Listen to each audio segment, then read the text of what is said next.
ሰላም ጤና ይስጥልን ውድና የተከበራችሁ የቻናላችን ቤተሰቦች እንዴት ናችሁ? ደህና ናችሁ ወይ? ለቻናላችን አዲስ ከሆናችሁ የደወል ምልክቱን በመጫን ቤተሰብ ይሁኑ ስንል በትህትና እንጠይቃለን። የእናት ግፍ እንግዲህ ሰራተኛውም ስለ ፍቅር እያወራቻት ነበርና ፍቅር እኮ ከዚህ ጋር ቆመዋለሁ እዚህ ጋር ጀምራለሁ የምትው አይደለም ድንገት እንደ ፈሳሽ ጎርፍ ከየት መጣ ሳትዩ ጠራርጎ አንቺ ወደምትፈልጊው ሳይሆን እሱ ወደሚፈልገው አቅጣጫ ይዞሽ የሚሄድ ነው። ፍቅር እጅግ ኃያል ነው ትላታለች።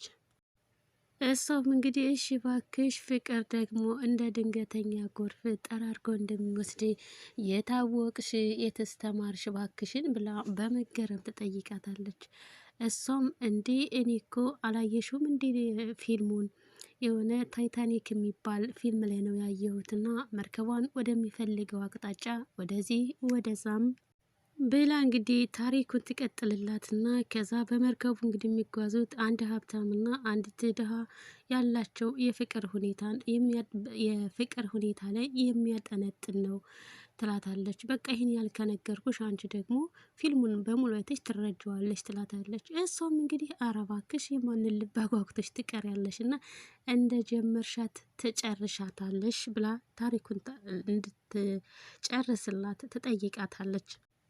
ብላ እሷም እንግዲህ እሺ ከዛስ እያለች እሷም እንግዲህ ታሪኩን ለመስማት በጉጉት ቁማ አይኗን እያየቻት ታዳምጣለች። እሷም እንግዲህ ግባቸው ፍቅርና ፍቅር ብቻ የሆነ ሁለት በጣም የሚዋደዱ ፍቅረኛሞች ነበሩ ትላታለች። እሷም እሺ ትላታለች። እንዴ ይህን ያልከነገርኩሽ ሌላውን ታሪክ ሙሉውን ፊልም አይተሽ መረዳት ትችያለች ትላታለች። ኧረ እባክሽ እዚች ማነቅነቅ አልልሽም ካለ በለዛ የተበደርሽውን ገንዘብ ትሰጭኛለች ትላታለች። እሷም እንግዲህ እሺ በቃ ይኸውልሽ ምን መሰለሽ በመርከባቸው አለማቸውን እየቀጩ እየሄዱ እያለ ትልቅ የበረዶ ግግር ጋር ይጋጫሉ ትላታለች። እሺ ከዛስ ብላ እሷም በተመስጦ እያዳመጠቻት ነበረ። እናማ መርከቧ መስጠም ትጀምራለች። እሷም እንግዲህ የታሪክ ሁኔታ በጣም ስላጓጓተኝ እሺ ከዚያስ ምን ሆነ ትላታለች። እሷም ከዛም አልሻለሁኝ ቀዝቃዛው በጣም ቀዝቃዛ ስለነበረ እሷን ወደ መቃታማ ቦታ እንድትሆን አድርጎ እሱ በረዶ ውስጥ ገብቶ በረዶ ሰርቶበት ሞተ ትላታለች። እሺ ትላታለች። ከዚህ በኋላ ያለውን ደግሞ አንቺ ሙሉውን እይው። እሷም እንግዲህ በጣም ያሳዝናል ትላታለች። አዎ ታሪኩ በጣም የሚያሳዝን ነው። እሷም እንግዲህ አፍቃሪ ስላገኘች ነው ለእሷ ሲል የሚሞትላት የተገኘው እሱም ከልቡ አፍቃሪ ስለሆነ ነው። አየሽ ለፍቅር ሲል ሞተላት፣ ለፍቅር ሲል ውድ የሆነውን ህይወቱን እስከ ወዳኛው ድረስ አሳልፎ ሰጠ። ይኸውልሽ ምን መሰለሽ እኔና አንቺ ታይታኒክ በሚባለው መርከብ ውስጥ ነን እንበል። ስለዚህ ከቤተሰቦቹም ከሁሉም በላይ የሚወድሽ እሱ ላንቺ ህይወቱን ሰጠ ማለት ነው ትላታለች። ከእህቱ ከእናቱ አስበልጦ የሰጠሽ ላንቺ መርከቧ ብትሰጥም እሱ ላንቺ በረዶ ሆኖ ውድ የሆነ ህይወቱን ላንቺ ይሰጣል። እድለኛ ነሽ ትላታለች። እውነተኛ ፍቅር ይሄውልሽ እንደዚህ ነው። አንቺ በጣም እድለኛ ነሽ። ይሄውልሽ ላንቺ በረዶ የሚሆንልሽ ወንድ አለሽ፣ ለኔ ግን ማንም በረዶ የሚሆንልኝ የለም። እኔው ለራሴ በረዶ ሆነዋለሁ ትለዋለች ትላታለች። እሷም ቀበል ልታደርግና ላንቺማ እማዬ በረዶ ትሆንልሻለች እሷ አለችልሽ አይደለ እንዴ ትላታለች። እንግዲህ አዲስ ሰራተኛዋም ትናደድና በብስጭት ወይኔ ብላ ራሷን ግጥም አድርጋ ትይዛለች። ባክሽን ከአንቺ ጋር የቀለጠ ወሬን ይዤ እሳቸውን ረሳኋቸው። በምግብ እጦት በረዶ የሆነውን አንጀታቸውን እስኪ ሂጄ ምግብ ልስጣቸው ትላታለች። እንዴ ወንዶሰን የለም እንዴ ትላታለች። ቢኖርም እኮ እሱ ቤት እያለ እሳቸው ግን ልጄ እንዲው አለ ወይ እናትህ ይፈልጉሃል የሚል ነው አይናቸው ወዲና ወዲህ ሲንከራተት የሚውለው አለ አይደለ ቤት ውስጥ ሆኖ ግን እንደሌለ አይነት። ወጣም ወረደ እንግዲህ እሳቸው በሀሳባቸው ልጄ እናትህ እየተሰቃየች ነው፣ እባክህን አድናት፣ እባክህን ድረስላት እያሉ በሀሳባቸው የሚያወሩ ይመስለኛል።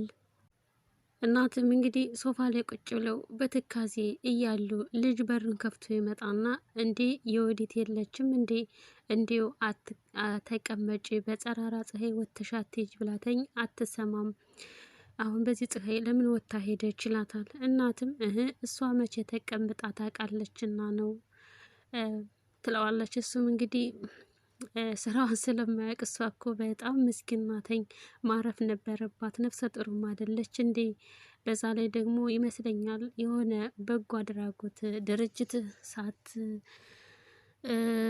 እንትን ከፍታለሁ እያለች ነበረ። ብቻ ሳትጀምር አትቀርም። እንዲሁ ሰው መቼ ነው ለራሱ የሚሆነው ትላለች። እሱ እንግዲህ በቃ እናቱን ቁም ስቅል እንደምታሳያት አያውቅም። አንዳንድ ጊዜ ያለ አይደል፣ አንዳንድ ሰው የውስጥ ቀጋ የውጭ አልጋ የውጭ አልጋ የቤት ቀጋ የሚባል አይነት ናት። እንደዛ ነች ምራቲቱ ማለት ነው። አማቷን እንግዲህ በጣም ነው የምታሰቃያትኝ። ከእንደዚህ አይነት ይሰውረን።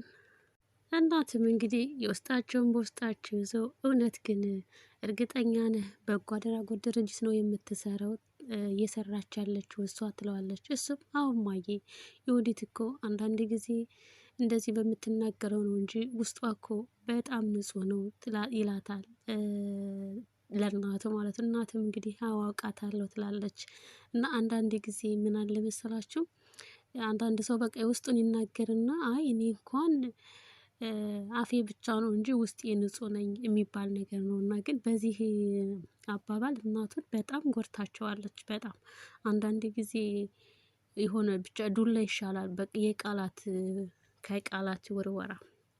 እናቱን ቁም ስቅል እንደምታሳያት እሱ አልሰማ ላየ።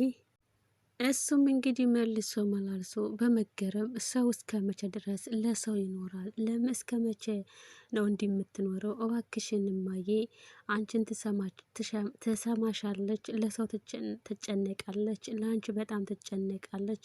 እንዲው ቢያንስ እንኳን ሆዷ ውስጥ ስላለው ስለ ጽንሱ ለልጃችን ስትል ራሷን እንድትጠብቅ ለራሷ እንድታስብ ንገሪያተኝ ይላታል። እናትም አይ ልጄ አሁን እኔ በመክራት ትሰማኛለች ወይ ስትለው አሁን ማዬ ላንቺ እኮ በጣም ነው የምታስብልሽ፣ በጣም ነው የምትጨነቅልሽ። ሰው ደግሞ የሚወዱትን ሰው ምክር ሀሳብ ይቀበላል ይሰማልም። እና እማዬ ለራሷ ጊዜ እንድትሰጥ ምከሪያተኝ።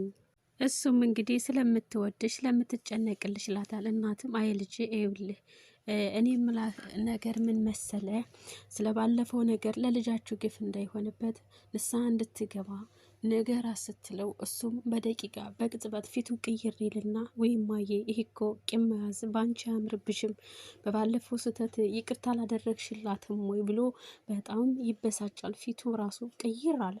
ከዛ እናትም አይ ይኸውልህ በአንተ በልጅ የምላለሁ ይቅርታ አድርጌላታለሁ ቂም አልያዝኩም ብትለውም እሱ እንግዲህ አይ አንቺ ቂም ስለያሽ ነው እንጂ ይቅርታ ስላላደረግሽላት ነው የፊቱን የድሮውን ያለፈ ነገር ወደ ኋላ እየተመለሽ እንደዚህ አድርጋለች እንደዚህ ብላለች የምትዩ ይቅርታ አላደረግሽላትም ከልብሽ። ቂም መያዝ ደግሞ ባንቺ አያምርም። እሷ በጣም ነው የምትወድሽ፣ በጣም ነው የምታከብርሽ። እሱም አይማዬ ህፃን አደረግሽኝ እንዴ? ከልብሽ ይቅርታ ብታደርግላትማ እንደዚህ አታደርጊም ነበር። ለነገሩ እኔ ያለመታደሌ ነው። እናቴም ባለቤቴም እንደዚህ መሆናቸው በጣም ያሳዝናል ብሎ በጣም ይቆጫል። እሱ አሁን ይህን ነገር ስላነሳችበት እሷ እንግዲህ ይቅርታ አድርጋላቸው ጥሩ ምራት እንደሆነችላት ነው ለሱ አክት የምታሳየው። ውስጧን ደግሞ የምታውቀው እንግዲህ እናት ናት። እሱም እንግዲህ የድሮውን ነገር ስላነሳችበት ከመጠን በላይ ተናዷል፣ ተበሳጭቷል። እናትም ልታስረዳው ብትሞክርም በፍጹም እናትም እንግዲህ ባየተናነቃቸው ልጅ ይቅርታ አድርጌላታለሁ እንደሱ አይደሉም ቢላተኝ እሱም አይ በፍጹም አላደረግሽላትም፣ ፊትሽ ያስታውቃል። እሷ ልትንከባከብሽ ስትሞክር አንቺ ግን ፊትሽን ታጠቁሪባታለሽ፣ ፊትሽን ታዞሪባታለሽ በፍጹም እያለ በጣም ተናደደ። እናትም እንግዲህ በቃ እያለቀሰች ታስረዳው ብትሞክርም እሱ ግን ሊረዳ